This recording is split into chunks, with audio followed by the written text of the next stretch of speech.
Hello again, I should say good afternoon. This is John from Poor Man's Garage. Okay, yesterday I had a little issue with the valve cover gaskets and had to put the Permatex on the valve cover gaskets and then tighten down the valve covers and let it sit overnight. Now, I got loosened the valve covers and I'm going to show you how to put the oil in the motor, how I put the oil in the motor. And then I'm going to show you my priming tool. And I'll show you the mechanical oil pressure gauge that I use, where it's at. And we'll prime this sucker up and see if we can't, see how much pressure we can get out of it with a 600 RPM drill. Anyway, so onward. There you go. So there's if we can see the motor there. Okay, so I already loosened the nuts on the valve covers. Figured them a little faster.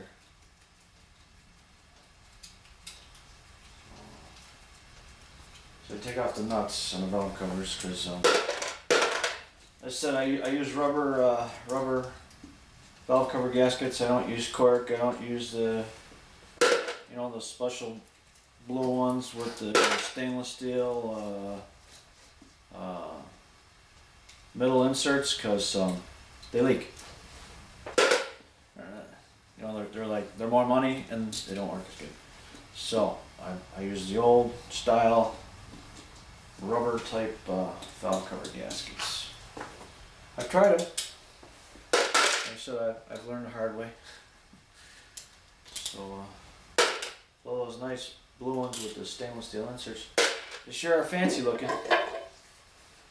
But I don't need it to be fancy looking. I just need it when I go to pull the valve cover off. I want to be able to pull the valve cover off and for it not to leak and not have to buy a new set of gaskets every time I pull the valve cover off. No, I want that. So.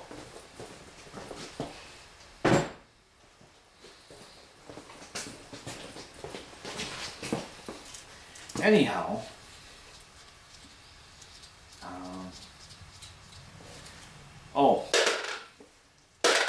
this is video number 20.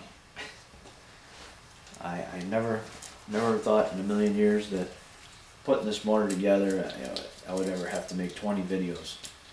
And so 20 videos, and if you're patient enough to watch all 20 of them, it starts at 001, then you gotta put in 002, 003, and they're there. You just gotta find them, and if you gotta pay close attention to what video you're watching, because YouTube wants to skip the video. They always want to skip ahead. So when you're watching it, make sure you figure out which one you're watching, figure out which one's next. Or when you watch my videos, you're gonna be, what's going on? You're gonna be all confused. But if you watch them in sequence, then you'll understand. And if you're patient enough to watch all the videos, I guarantee you're going to learn something. And I guarantee that I'm teaching it the right way. So, alright.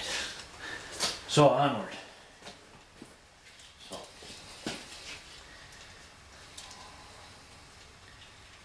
Anyhow. So we're getting down to it, but I have a feeling that I'm gonna have to do some family stuff, wife and kids. So that's the way it goes. They come first, everything else comes second. So and it's where I'm at. It's currently 18 degrees out, and I don't mean Celsius, Fahrenheit. So in order to put the motor in the car, I gotta push the car in the garage, which means it's pretty chilly out there. It's pretty chilly to do that kind of thing, but if I get a chance and I get free, I'm gonna do it. Well, eventually we're gonna do it here. I just don't know if I'm gonna do it tomorrow. So anyhow, these valve covers up. Okay.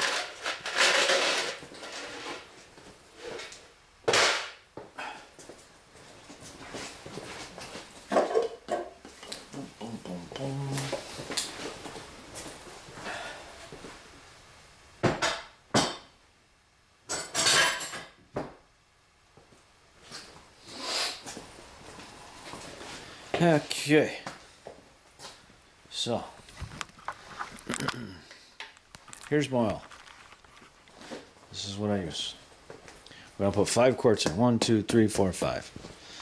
All right, so there it is. 1, 2, 3, 4, 5. Okay, that's what I use. That's what I use for braking. When it's all said and done,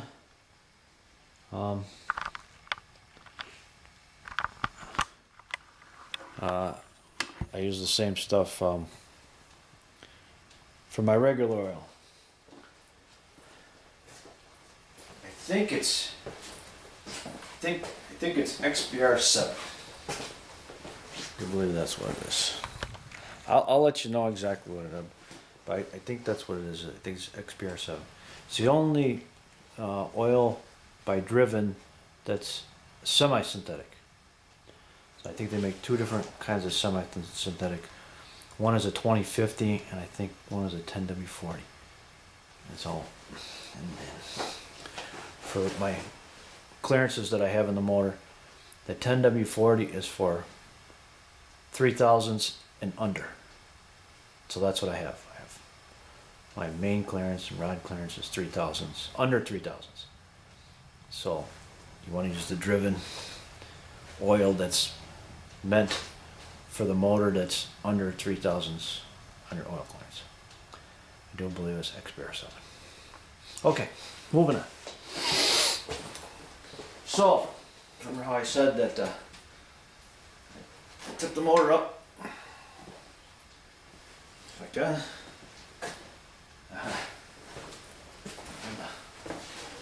Got the bolt that locks in the motor stand a little too tight, I guess. Alright, so let's try it again. Oh, let's roll it up. About like that. Okay. We got to plug in the oil pan where the dipstick tube goes. I'll show you that when I get done. See that? The Permatex Ultra Blue. See that? No, it's not sticking up anymore. So, take our Driven 5W30. And it's got seals on it. It's got a seal on. It's got a seal on this. It's got a seal on that.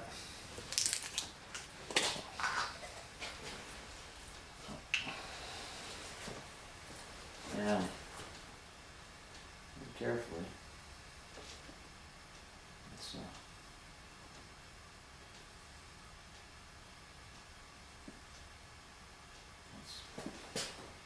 give a little pour on the tips of the rocker, just like that.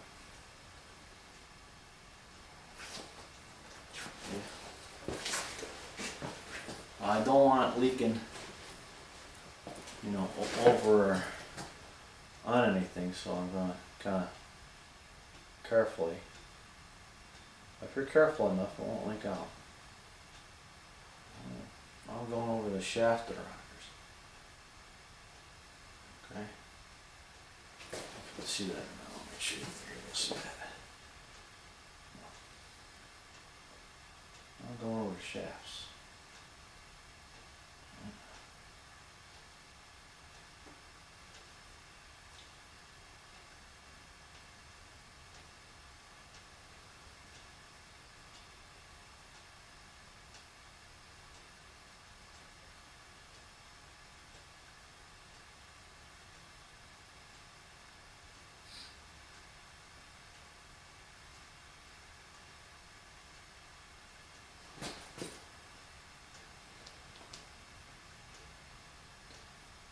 Go over the back push rod now.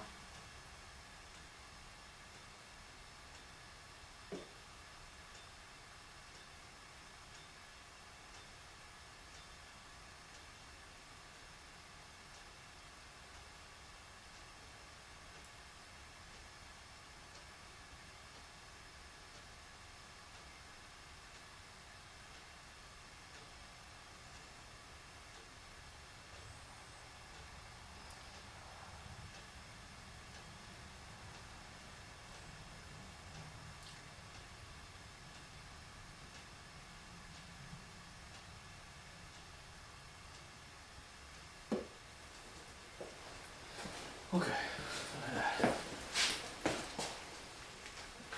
I'll move it this way. Okay, now I'll show you that not even one drop is anywhere but inside the alleyway. Alright. Let me show you here. Whoops. Sorry about that. Sometimes I hit the button with my finger and the camera just... So anyways, there's not a drop anywhere but inside the head where the oil's supposed to be, okay? So everything's been lubricated. Not one single drop anywhere else, okay? Everything's all oiled up now. So got 1 quart in there. Okay? 1 quart.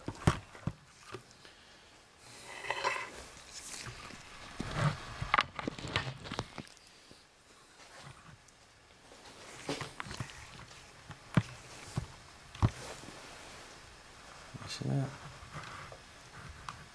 You can see that, right? Okay. So now,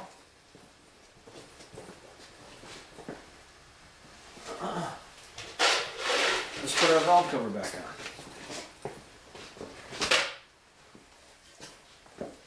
And we're just kind of gonna flop it on like that, that's it. That's about all we're gonna do. Maybe I'll tell you what, I'll put 1 nut, 1 washer on there. Just for the fun of it. 1 nut, 1 washer, right here.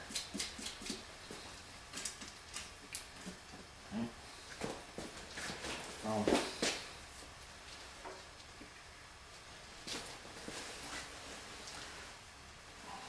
See, by the time I tip it to the other side,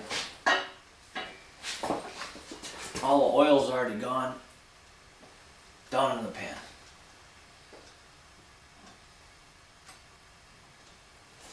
That looks pretty flat. So my engine stand wants to creep on me a little bit here. Alright, well, we're going to leave it there and I'll just move the camera, I guess. Okay, let's just move this a little bit. I don't know if you can see that or not, but the head's flat. Can't really see it because the power steering is a little bit in the way. But you can see that. Alright.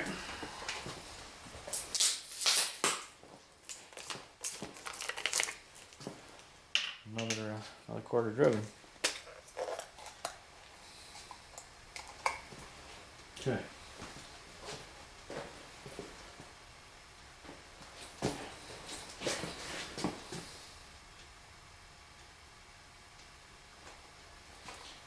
Try to get it so you can see it. Once again, rocker on valve stems, valves,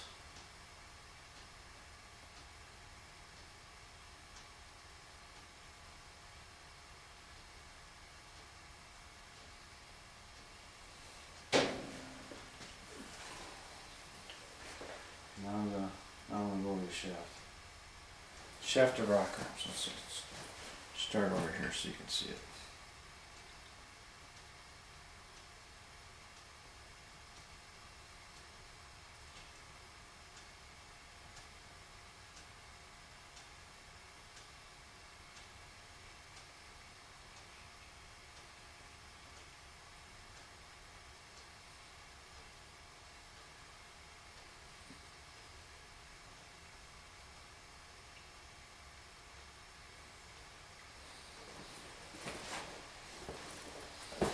What happens if you got motor tip too far this way?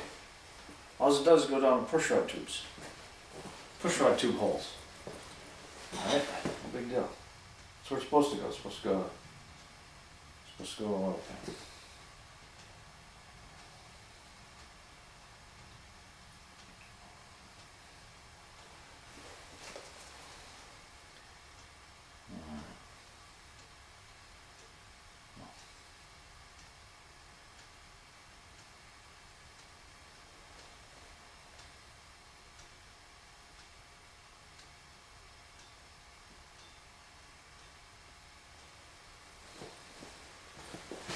Okay, that makes two.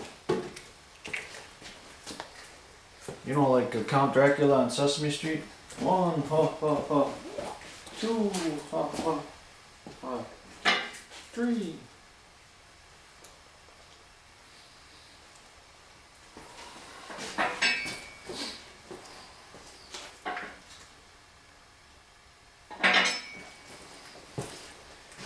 All right. Okay. I found garbage.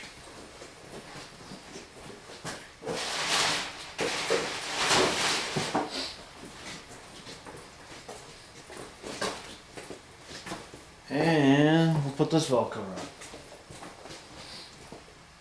on. So we got 2 quarts of oil. And more.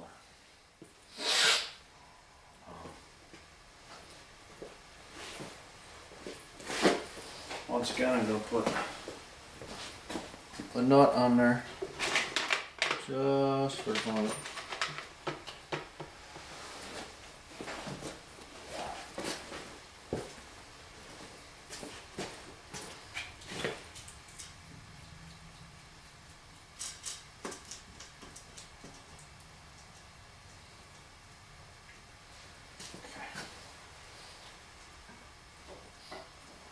Straighten the motor back out.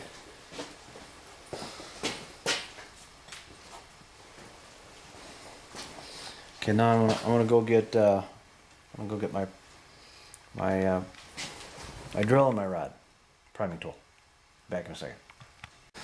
Okay, we're back. Here's my this is my priming tool. Look at that. You know what the priming tool is?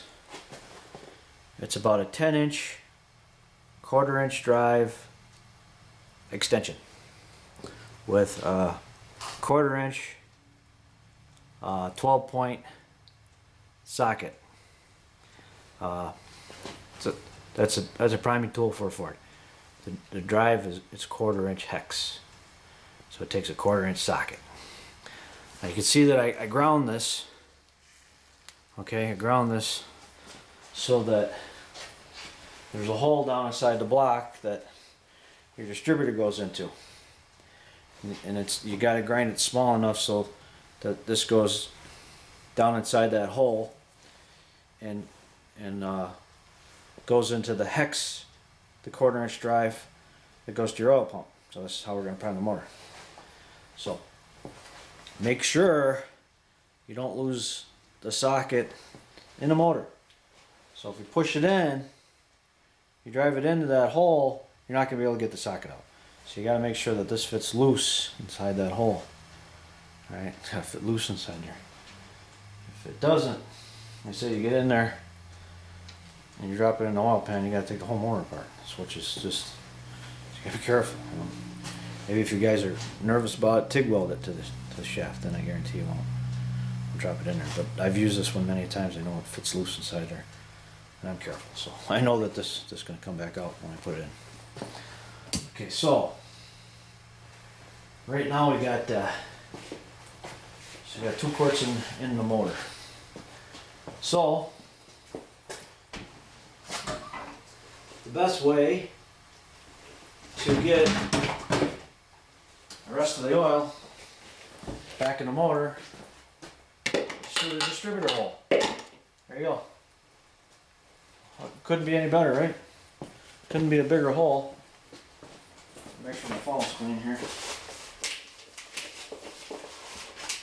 Don't want any dirt going in the motor. I just spent all that time making sure that it's spotless. Don't want any dirt going in the motor. So make sure the funnel that you're using, you pour your oil in, it's clean. This is pretty clean flowing. So,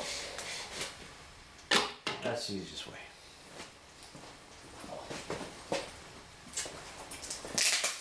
Got two. These things are really sealed. Two. This makes three.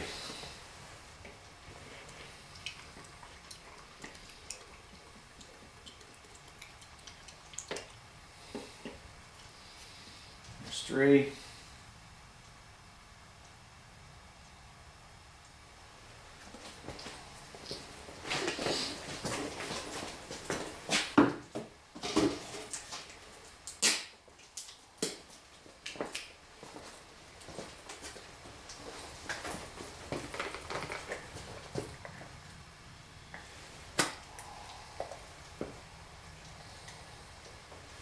There's four.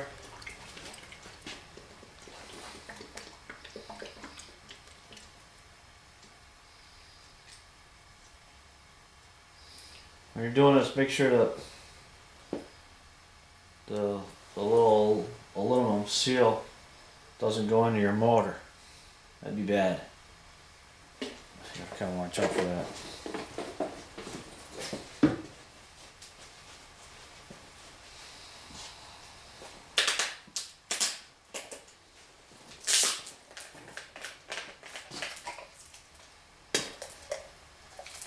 When you do a seal, try to yank it out like that.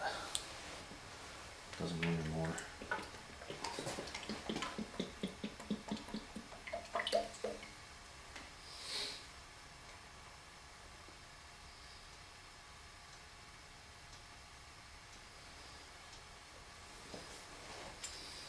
Okay, so that's 5 quarts. That's usually what a Ford Trail 2 takes is 5.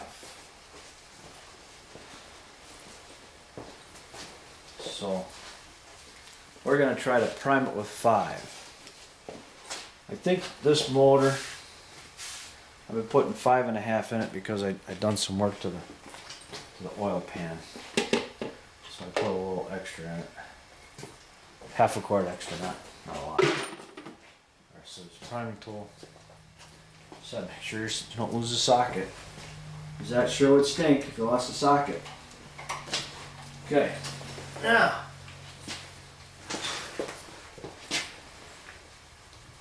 There we go. Here's our priming tool. Yep, it's just it's a drill from Harbor Freight. So I don't know, probably $10 drill or whatever it is from Harbor Freight. That's what it is. That's what I use. So this is poor man's garage. I can't afford the real expensive stuff. Buy it from Harbor Freight. Get a warranty on it. If it messes up on you, bring it back. I think, and I'm not positive on this, but I think on a Ford, you gotta put the drill in reverse. I'll find out by looking at my oil pressure. And I can feel it on the drill too, so I'll know if I'm going the right way, but right now I do believe the drill's set in reverse. So I'll find out if the motor's got any leaks too.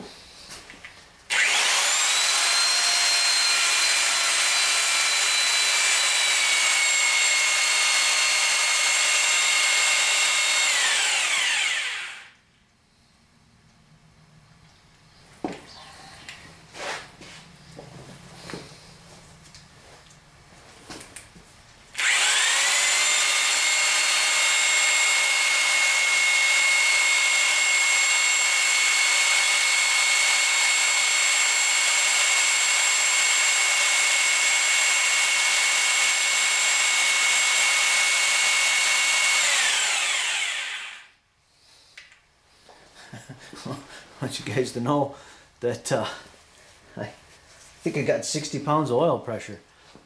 I don't ever remember having that much, but maybe that's what it's supposed to be. But I'll show you where the gauge is, but well, I guess the oil pump's gotta be good, right? If you're getting 60 at 600 RPM drill. That's just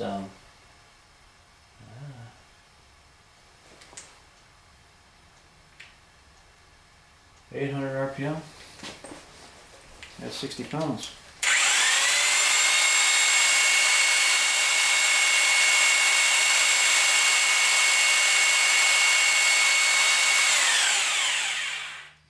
That's basically bottoming out the gauge.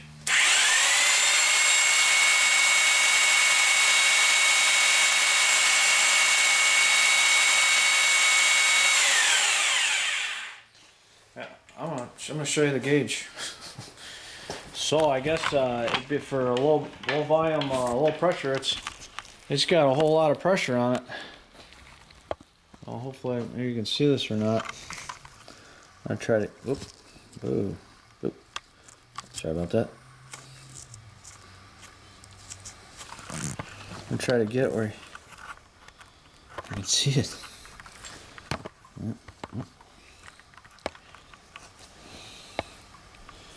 Alright, I'm gonna fire up the drill. Watch the gauge.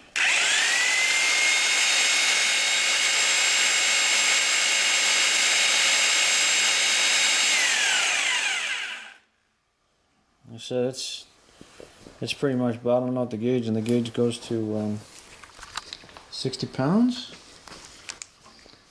Gauge goes to 60 pounds. And so I bottomed out the gauge. I don't know if you can see that or not. Anyway, so looks like we got enough oil pressure, that's for sure. I said for being a standard volume, standard pressure, it's got a lot of oil pressure. So needless to say, we definitely have enough oil pressure. Yeah. So I'm going to prime this some more.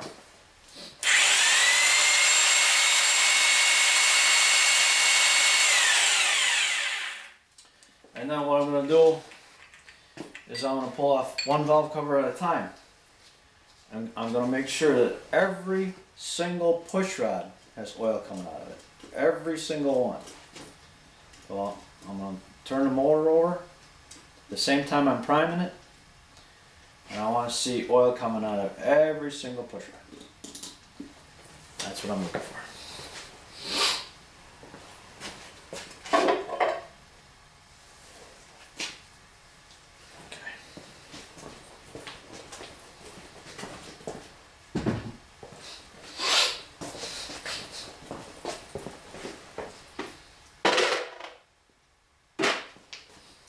As soon as I find my monster wrench, my monster ratchet, there we go. I have my light. Now I look for the oil.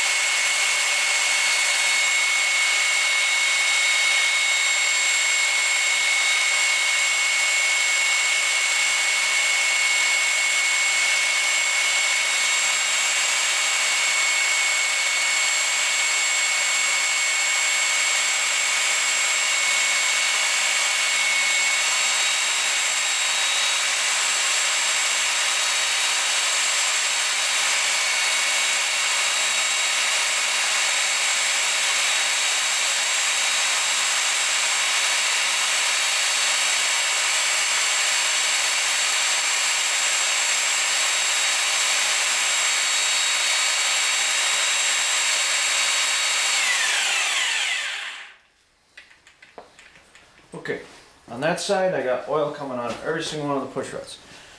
Just to let you guys know that the way the motor's designed and the way the push rods are, they got oil restrictors in them. So the oil doesn't come squirting out like you think. Coming out of the push rod, it barely drips. Little drip, drip. So you know, it doesn't come shooting out or anything like that. The way the lifters are designed, they have a lot of restriction on the lifters, so you barely get anything up to your valve train. That's kind of the way the motor's designed. You want to keep it more in the rods and the mains. Except the NASCAR guys. The NASCAR guys got squirters that squirt a shot right at that valve stem. But that's a Rush and Yates motor. You're talking different, totally different beast. That's 19. This is like 1960, 70 technology versus 2016.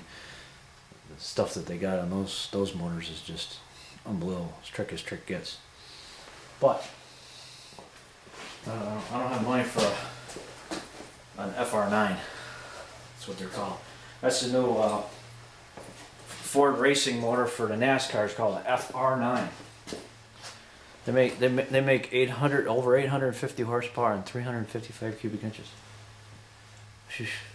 Anyways, getting back to my motor. So, put the valve cover back on this side.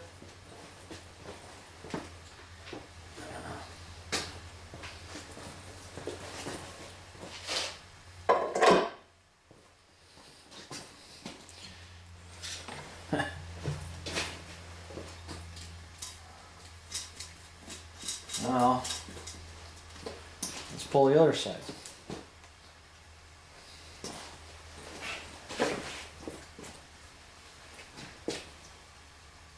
£60 of oil pressure. Wow, that's 800 RPM, 60 pounds of oil pressure. Okay. It sure beats 30. Okay. Anyhow.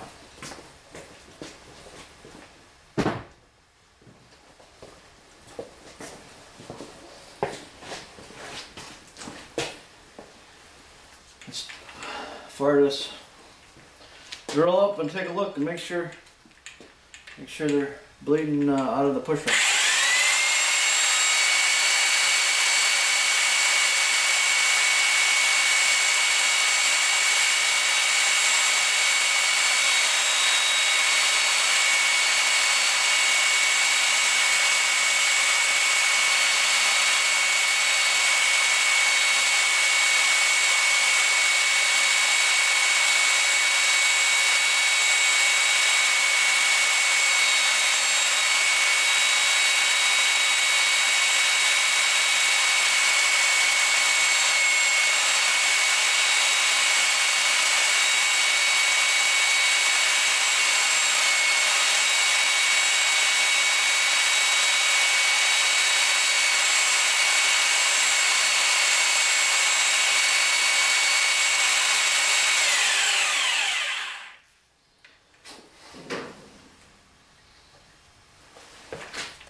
Okay, so sometimes it's not coming out on a certain one, so I'm going to roll the motor over.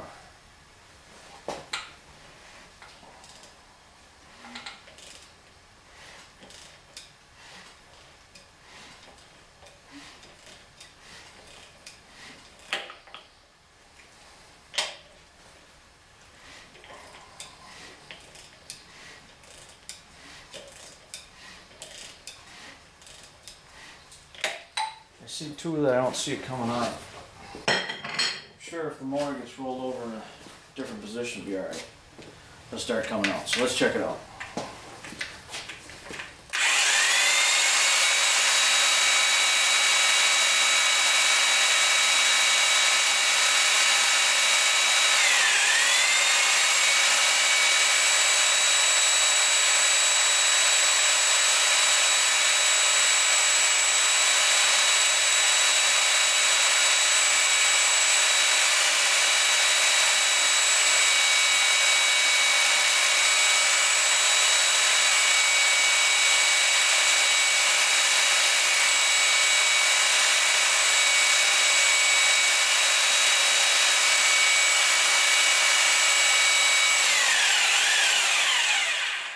Okay, now it's coming out of all of them.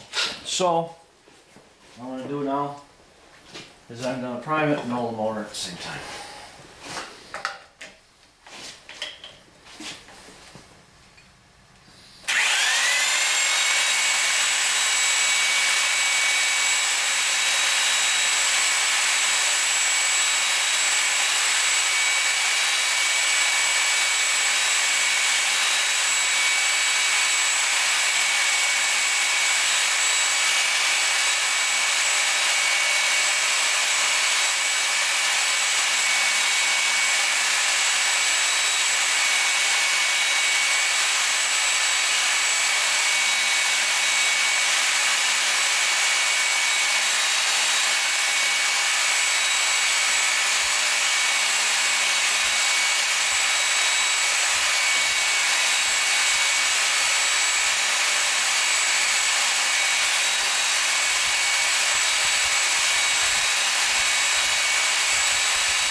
Phew. Okay. It sounds easy, but anyway, so that's how you properly prime a freshly built motor. Okay, so now I'm a little winded. I put the valve covers back on, the washers and the lock washers, and I'm gonna made it to the transmission, and when I get to that step, I'll show you. All right, see you soon. Hello again, this is John from Poor Man's Garage. Okay, so we primed the motor, and I told you I was gonna mate the motor to the transmission. I gotta put the flex plate on.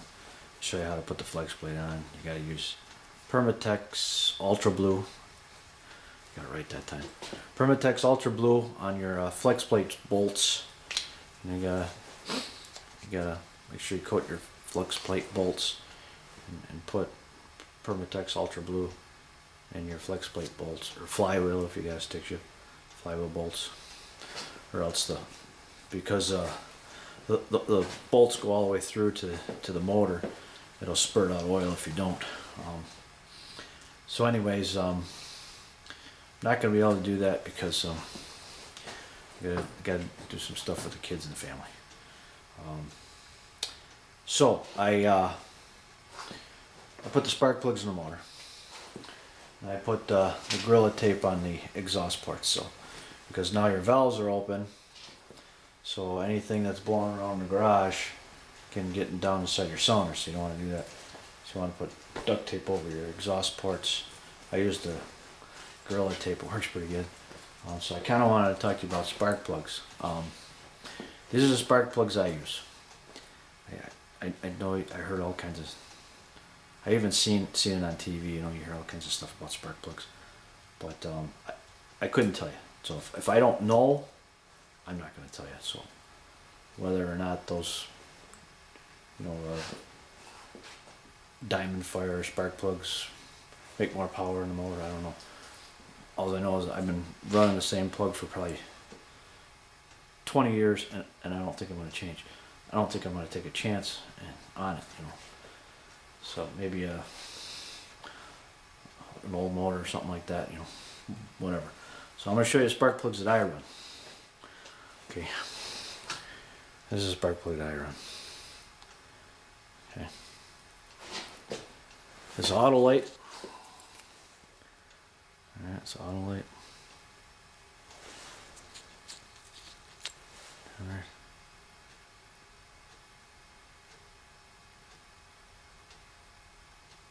It says racing on it. Autolite racing. They don't call it an Autolite racing plug if you want to get good gas mileage. Okay, I might as well tell you right now. This motor, if you're looking for gas mileage, you might as well not even watch it anymore, because this car doesn't get good gas mileage. It gets 12 miles to the gallon on the highway if you don't stand on it. It's only got a 10-gallon tank in there. If you stand on it, which that's pretty much the way I drive, I'm standing on it. That's the way I like to drive. I hope the cops aren't watching. So I'm usually standing on it. But you might as well forget it, because like I said, 12 miles to the gallon. I know they got that LT4 Corvette motor. It's an unbelievable motor. You're talking 2016 technology. Man, it's a fantastic motor going in that new 2016 Corvette. I think it's called LT4. I've seen a build on that, and actually, well, I don't want to give my where I live away. I'm gonna say I worked in the plant too, so I'll give you that much. But so, anyways, this is getting back to the spark plugs. But you're not gonna get good gas mileage with this motor. But if you want to go out on the street, spank people, this will do it. This surprises a lot of people. So when I fired it up, when I built the car, I thought it was going to be a whole lot quieter than it ended up being. You think with all the turns in the exhaust, and I did the exhaust myself. I'm not going to get to that part. I'll show you. But you think with all the bends and turns and the way I got the exhaust going out all the way out the back, it's not like it's like a Cobra where I got the exhaust pipes on the side. No, this goes all the way out to the back rear bumper. So you'd think it'd be quiet, but when I fired it up, I'm like, holy crud. My next door neighbor says when I fire up the car, his wife goes and closes all the windows because she thinks it's thunder out. She thinks it's gonna rain, so she goes around, closes all the windows in her house because she hears the thunder, but it's not thunder. It's just my car starting. Anyway, so this is a plug. It's going back to it. It's an AR 3933 Racing. That's what it says. So it's an Autolite plug. It says AR 3933 Racing. Now the end number, the 33, that's a heat range. They got a 33. They got a 32. They got a 34, 35, and a 36. So the higher the last number, the higher your heat range. The most I run is a 34. This here one I got in my hand is a 33. What's in the motor is a 34. I don't think I'd go any higher than 34. You know, if you're running turbos, you know, your heat range's got to go way down. But we're not going to talk about superchargers or turbos or anything like that, because I have enough problems holding this motor together without putting twin turbos on it. Which I was thinking of it, but and you see on TV, oh yeah, they run twin turbos, never have a problem.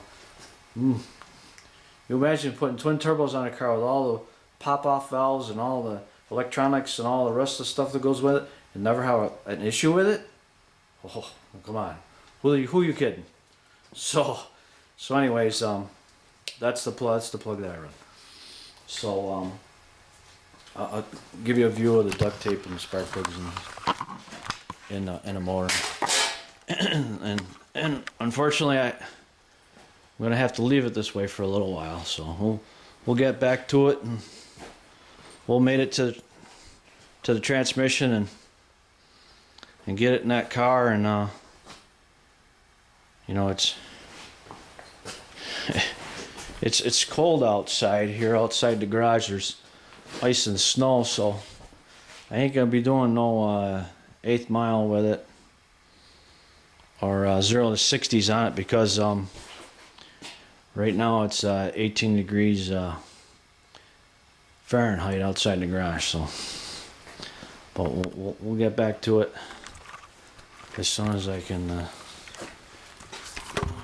make the missus happy there and do what I gotta do.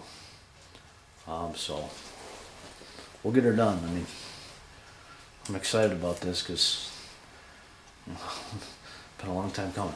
So anyways, we'll see you soon. Bye bye.